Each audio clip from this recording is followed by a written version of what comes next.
بسم اللہ والحمد للہ والصلاة والسلام علی رسول اللہ۔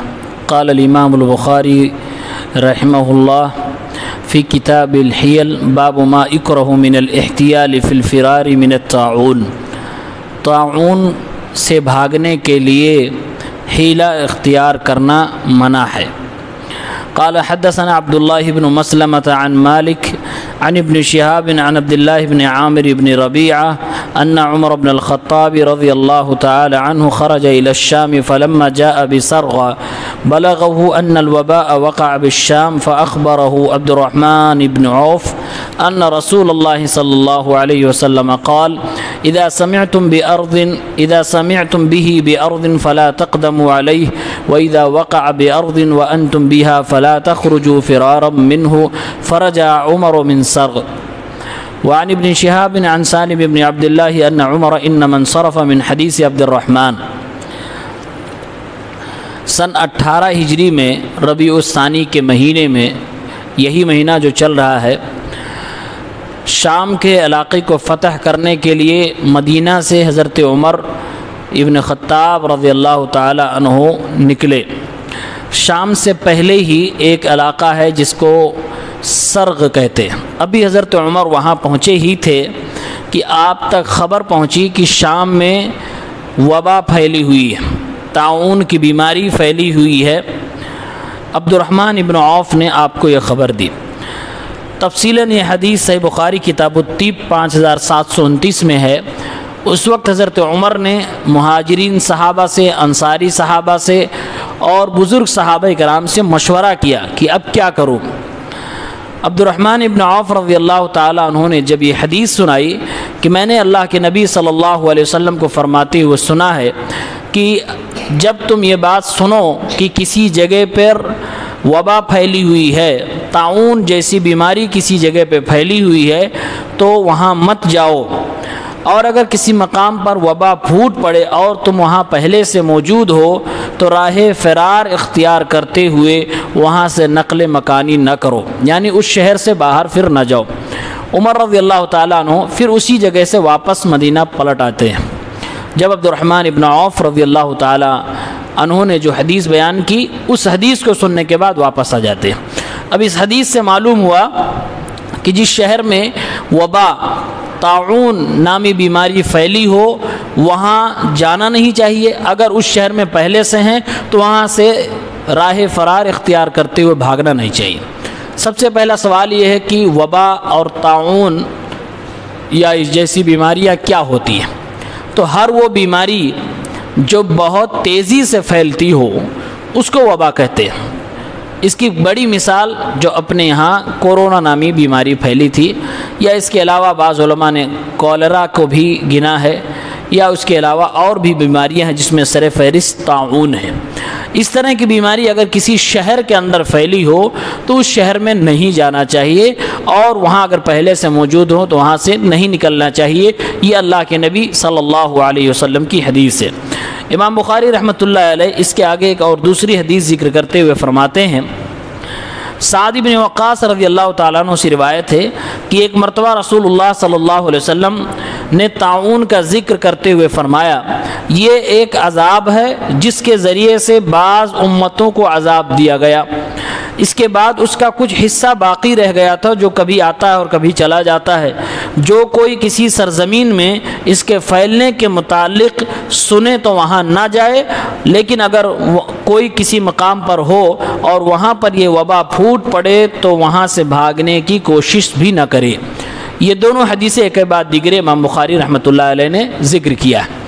اب کسی شہر میں اگر وبا بیماری ہو، پھیلی ہوئی ہو، تو وہاں جانے کے تعلق سے 4 صورتیں بن سکتی ہیں۔ نمبر 1 کہ کوئی شخص اس شہر سے بھاگ رہا ہے، راہ فرار اختیار کر رہا ہے بیماری سے بچنے کے لیے، تو آپ صلی اللہ علیہ وسلم نے اس سے منع فرمایا ہے۔ یہ منع ہے، کسی شہر میں آپ ہیں، وہاں وبا پھیل گئی تو آپ شہر چھوڑ کے راہ فرار نہیں اختیار کر سکتے۔ وضاحت کے ساتھ اللہ کے نبی نے اس سے منع فرمایا۔ دوسری شکل ہے کہ کسی شہر میں ہے، وہاں وہ بیماری پھیل گئی ہے، اب ہم راہ فرار اختیار کرتے ہوئے بھاگنے کی کوشش نہیں کر رہے ہیں، بلکہ ہم کسی اور کام سے کہیں جانا چاہتے ہیں تو جا سکتے ہیں، ہماری نیت وہ کام ہے، بھاگنے کی نیت نہیں ہے، تو اس کے لیے جائز ہے۔ امام نووی رحمۃ اللہ علیہ نے اس پر علماء کا اتفاق ذکر فرمایا ہے۔ تیسری شکل یہ ہے کہ کوئی شخص اس وبا والی شہر کو چھوڑ کر جانا چاہتا ہے، بھاگنا چاہتا ہے، یعنی جس سے نبی نے منع فرمایا ہے وہی کرنا چاہتا ہے، لیکن وہ ڈائریکٹلی نہیں کر رہا، ہیلا اختیار کر رہا ہے۔ ہیلا یہ اختیار کر رہا ہے کہ کسی نے اگر پوچھ لیا کہ کیوں تم شہر کے چھوڑ کے جا رہے ہو، تو کہہ رہا ہے کہ میں تجارت کرنے کے لیے فلاں شہر جا رہا ہوں، میں کسی اور کام سے فلاں شہر جا رہا ہوں، میں اپنے کسی دوست اور رشتہ دار سے ملاقات کرنے کے لیے جا رہا ہوں، جبکہ اس کی نیت کیا ہے؟ اس بیماری سے بھاگنا جس سے نبی نے منع فرمایا۔ تو نیت کے اعتبار سے فیصلہ ہوتا ہے، لہٰذا یہ حیلہ اختیار کرنا ہوا۔ امام بخاری رحمۃ اللہ علیہ نے اس حدیث کو کتاب الحیل میں ذکر کر کے فرمایا کہ یہ حیلہ اختیار کر کے اس شہر سے بھاگنا غلط ہے۔ ایک چوتھی شکل ہے کہ کوئی شخص اس وبا والے شہر سے بھاگنے کی بھی نیت رکھ رہا ہے کہ میں یہاں سے چلا جاؤں تاکہ بیماری سے بچ جاؤں، اور دوسرے کام کاج کی بھی نیت رکھ رہا ہے، دونوں اس کی نیت میں شامل ہے۔ ایک اپنا اس کا روٹین کا پلان بھی ہے، اور دوسرا اس کا شہر چھوڑ کے جانے کی نیت بھی ہے تاکہ بیماری سے محفوظ رہ جاؤں۔ تو اس میں علماء کا اختلاف ہے، بہرحال دونوں طرف علماء ہے، لیکن راجح ترین بات لگ رہی ہے کہ اس کو بھاگنے میں، وہاں سے جانے میں کوئی حرج نہیں ہے جب دونوں نیتیں ایک ساتھ ہوں۔ اب اس میں سوال یہ ہے کہ کسی وبا والے شہر کو چھوڑ کر کیوں آدمی جائے، جبکہ ہم سب جانتے ہیں بیماریوں سے بچنے کے لیے انسان کو احتیاطی تدابیر بھی اختیار کرنی چاہیے۔ تو اگر کوئی شہر میں ہے، وہاں کوئی وبا پھیل گئی ہے اور وہ شہر چھوڑ کر جانا چاہتا ہے، تو کیا یہ احتیاطی تدابیر میں شامل ہوگا کہ نہیں ہوگا؟ تو اس کا جواب خود عمر رضی اللہ تعالیٰ عنہ نے دیا ہے۔ جب حضرت عمر نے یہ فیصلہ لیا کہ ہمیں واپس جانا ہے، تو ایک صحابی ہیں ابو عبیدہ ابن جراح رضی اللہ تعالیٰ عنہ، انہوں نے کہا اے امیر المومنین، کیا آپ اللہ کی تقدیر سے فرار اختیار کرنا چاہتے ہیں، بھاگنا چاہتے ہیں؟ تو حضرت عمر نے وہاں پر جواب دیا تھا، نحن نفر من قدر اللہ الی قدر اللہ، ہم اللہ کی تقدیر سے اللہ کی تقدیر ہی کی طرف بھاگ رہے ہیں۔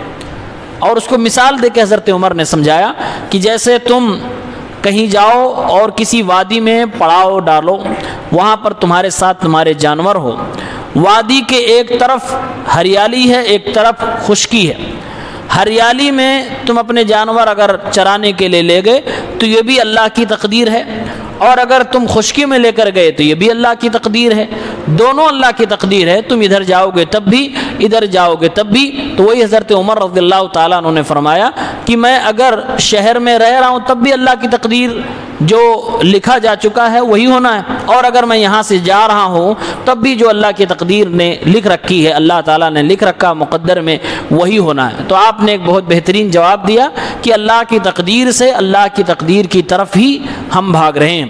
بعض علماء نے کہا ہے کہ جب عام طور سے یہ بیماریاں کسی شہر میں پھیلتی ہیں تو بہت تیزی سے موت ہونے لگتی ہے، اور موت سے بھاگنا اسلام میں منع ہے، لہٰذا اسی حکمت کے تحت شاید آپ صلی اللہ علیہ وسلم نے منع فرمایا کہ کوئی شخص نہ نکلے۔